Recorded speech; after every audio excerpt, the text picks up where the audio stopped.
Praise the lord. మీ జీవితంలో ఎందుకు ఇన్ని కష్టాలు వస్తున్నాయని ఎప్పుడైనా దేవుణ్ణి ప్రశ్నించారా? నేను తప్పు ఏమీ చెయ్యలేదు, అయినా ఎందుకు బాధ అని అనిపించిందా?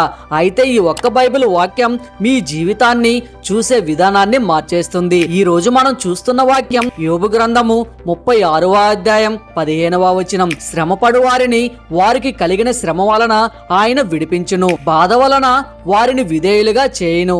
ఈ వాక్యం చెప్పే అర్థం చాలా గొప్పది.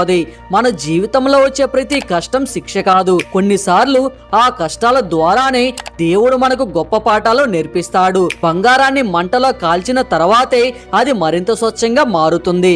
అలాగే మనిషి కూడా జీవితంలోని పరీక్షల తర్వాత మరింత బలంగా, జ్ఞానంగా, వినయంగా మారుతాడు. బాధ మనల్ని దేవునికి మరింత దగ్గర చేస్తుంది.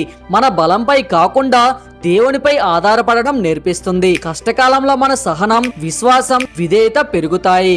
కాబట్టి ఈ రోజు మీరు ఏదైనా బాధలో ఉంటే నిరాశ పడకండి.